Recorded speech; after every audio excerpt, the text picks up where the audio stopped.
Nanti saya cek deh seperti apa. Tapi kan ini 2021 saya belum tahu, belum sampai ke saya juga.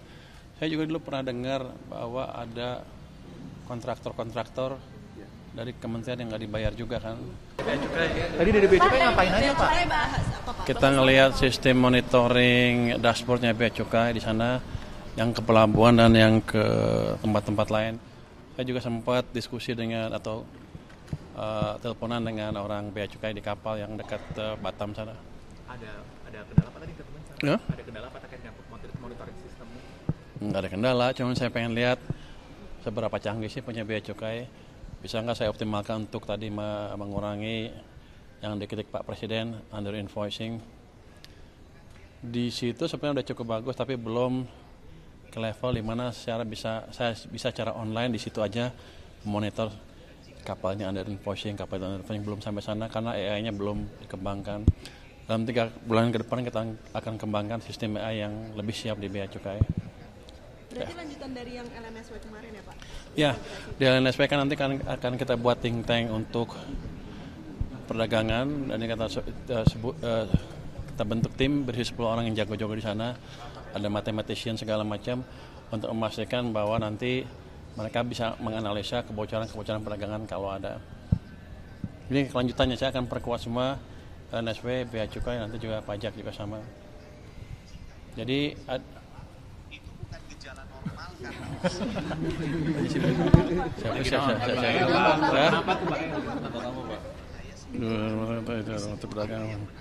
nggak tahu, sengaja bunyi sendiri. Jadi kita akan perkuat itu, pajak juga semua nanti pada dasarnya kita akan perkuat sistem penerimaan kita dari monitoring dari ujung ke ujung. Nanti kedepannya sih dari command center saya harusnya bisa lihat kapal di pelabuhan lagi ngapain, isinya apa, ininya apa. Jadi akan kita buat sistem yang terkoneksi betul di sana nanti. Pak, tadi katanya belum bagus di sana. Ada target untuk supaya di sana bagus kapan, Pak? Kalau sampai AI bisa mulai menganalisa 3 bulan ke depan sudah. Tapi kalau sampai sistem yang betul-betul terintegrasi, di situ saya bisa lihat kapal di pelabuhan langsung, sepertinya perlu panjang lagi. Saya targetkan setahun sudah lengkap semua. Tapi yang jelas dalam beberapa bulan ke depan harusnya penerimaan Bea Cukai akan lebih efisien dibanding sekarang. Tadi juga ada diskusi balpres. Saya juga baru tahu istilah balpres itu. Impor barang-barang baju bekas seperti apa penanganannya. Rupanya selama ini hanya bisa dimusnahkan dan yang impor masuk penjara. Saya nggak dapat duit, nggak didenda. Jadi saya rugi. Cuman ngeluarin ongkos untuk memusnahkan barang itu, tambah ngasih makan orang-orang yang di penjara itu. Jadi sekarang kita rubah di mana kita harus bisa denda orang itu juga. Pak, berarti dari sistem dan perbaikan itu akan mampu juga memonitoring untuk terkait pencegahan balpres masuk lebih banyak ke Indo, Pak? Harusnya ya. Pak, kalau misalnya Dan sekiranya sepertinya mereka udah tahu, kita udah tahu pemain siapa aja. Harusnya saya lupa tadi kalau ada yang pernah balpres saya akan blacklist, nggak boleh impor barang lagi. Pak, tadi terkait Cortex kan katanya seminggu akan sudah bisa dipakai itu. Nanti hari Jumat saya umumkan. Kan sekarang belum. Kan sebulan kan jatuhnya Jumat kalau nggak salah. Nanti saya umumkan seberapa bagus. Sepertinya udah jalan terus sih, udah bagus. Pak, kalau balpres tadi nggak boleh impor lagi, berarti Senin tutup dong, Pak? Pasar Senen maksudnya? Oh enggak, nanti kan diisi dengan barang-barang dalam negeri. Tapi artinya barang-barang impor bekas itu nggak ada lagi kayak pakaian bekas itu di Senen. Pasti. Kalau itu ada UMKM Gini kan, kecil juga yang dimanfaatkan. lo pengen menghidupkan UMKM ilegal. Bukan itu tujuan kita. Kita tujuannya menghidupkan UMKM yang legal yang juga bisa menciptakan tenaga kerja di penyerapan, di sisi produksi di sini. Jadi kita ingin hidupkan lagi produsen-produsen tekstil dalam negeri. Pak, overbuying dengan OJK kan mau berapa? Saya biasanya yang kemarin itu nanti setelah diskusi dengan OJK saya umumkan. Hambatan usaha Pak, ini ada keluhan dari pelaku usaha micil, mereka ada event-event mereka khususnya event pemerintah yang belum dibayar. Salah satunya itu dari event PON ke 2021 di Papua. Nah ini gimana Pak? Bendahara negara Pak menanggapinya Pak? Nanti saya cek deh seperti apa. Tapi kan ini 2021 saya belum tahu, belum sampai ke saya juga. Saya juga dulu pernah dengar bahwa ada kontraktor dari kementerian yang nggak dibayar juga kan. Saya mau lihat itu sampai mana nanti. Saya belum pelajarin seperti apa sebetulnya. Keuangan yang ada di perbankan Pak, Mereka juga mengeluhkan meskipun uangnya ada, tapi mereka kesulitan mengakses ya Pak, terkait syarat untuk agunannya gitu Pak. Gimana Pak? Itu kan normal, itu bisnis normal dari perbankan kan. Dia juga nggak mau rugi kan, pasti harus ada agunan dan lain-lain kalau pinjamannya besar. Jadi begini, kalau bank uangnya banyak, push faktor untuk mereka untuk menyalurkan lebih besar dibanding sebelumnya. Karena kalau enggak dia bayar ke saya bunga kan, rugi dia.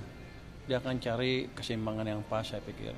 Tapi kalau emang nggak ada agunan sama sekali yang nggak bisa untuk pinjaman normal ya kecuali kur ya. Saya serahkan ke banknya sendiri seperti apa. Mereka akan menentukan resiko dari pinjaman yang mereka berikan. Jadi saya pakai kemampuan bank untuk menilai kredit supaya penyalurnya seaman mungkin. Itu akan mampu juga memonitoring untuk terkait pencegahan balpres masuk lebih banyak ke Indo, Pak? Harusnya ya. Pak, kalau misalnya Dan sekiranya sepertinya mereka udah tahu, kita udah tahu pemain-pemain siapa aja. Harusnya saya lupa tadi kalau ada yang pernah balpres saya akan blacklist, nggak boleh impor barang lagi. Pak, tadi terkait Cortex kan katanya seminggu akan sudah bisa dipakai itu. Nanti hari Jumat saya umumkan. Kan sekarang belum. Kan sebulan kan jatuhnya Jumat kalau nggak salah. Nanti saya umumkan seberapa bagus. Sepertinya udah jalan terus sih, udah bagus. Pak, kalau balpres tadi nggak boleh impor lagi, berarti Senin tutup dong Pak? Pasar Senen maksudnya? Oh enggak, nanti kan diisi dengan barang-barang dalam negeri. Tapi artinya barang-barang impor bekas itu nggak ada lagi kayak pakaian bekas itu di Senin. Pasti. Kalau itu ada UMKM Gini kan, kecil juga yang dimanfaatkan. lo pengen menghidupkan UMKM ilegal. Bukan itu tujuan kita. Kita tujuannya menghidupkan UMKM yang legal yang juga bisa menciptakan tenaga kerja di penyerapan, di sisi produksi di sini. Jadi kita ingin hidupkan lagi produsen-produsen tekstil dalam negeri. Pak, overbay dengan OJK kan mau berapa? Saya biasanya kemarin itu nanti setelah diskusi dengan OJK saya umumkan. Hambatan usaha Pak, ini ada keluhan dari pelaku usaha micil mereka, ada event-event mereka khususnya event pemerintah yang belum dibayar. Salah satunya itu dari event PON ke 2021 di Papua. Nah ini gimana Pak, bendahara negara Pak menanggapinya Pak? Nanti saya cek deh seperti apa. Tapi kan ini 2021 saya belum tahu, belum sampai ke saya juga. Saya juga dulu pernah dengar bahwa ada kontraktor dari kementerian yang nggak dibayar juga kan. Saya mau lihat itu sampai mana nanti. Saya belum pelajarin seperti apa sebetulnya. Keuangan yang ada di perbankan Pak, mereka juga mengeluhkan meskipun uangnya ada, tapi mereka kesulitan mengakses ya Pak, terkait syarat untuk agunannya gitu Pak. Gimana Pak? Itu kan normal, itu bisnis normal dari perbankan kan. Dia juga nggak mau rugi kan, pasti harus ada agunan dan lain-lain kalau pinjamannya besar. Jadi begini, kalau bank uangnya banyak, push faktor untuk mereka untuk menyalurkan lebih besar dibanding sebelumnya. Karena kalau enggak dia bayar ke saya bunga kan, rugi dia. Dia akan cari keseimbangan yang pas saya pikir. Tapi kalau emang nggak ada agunan sama sekali yang nggak bisa untuk pinjaman normal ya kecuali kur ya. Saya serahkan ke banknya sendiri seperti apa. Mereka akan menentukan resiko dari pinjaman yang mereka berikan. Jadi saya pakai kemampuan bank untuk menilai kredit supaya penyalurnya seaman mungkin. Ya. Belum. Makasih ya, kita mau ketemu lagi. Ketika ada sesuatu yang tidak benar, kita suarakan. Ini bagaimana semua terangin dia sedumu ini? Ini manusia pecundang yang sangat merugikan bangsa kita ini. Saatnya jadi member eksklusif di channel YouTube Official ID. Tantang lagi para tambah sumpah di antara Al-Quran. Dia pengen masuk TV. Konten premium yang tidak tayang di TV. Live interaction. Halo pemirsa Ayu, sini baru Emoji dan badge spesial. Reakses konten pilihan. Klik YouTube Official iNews, join member hanya Rp10.000 per bulan.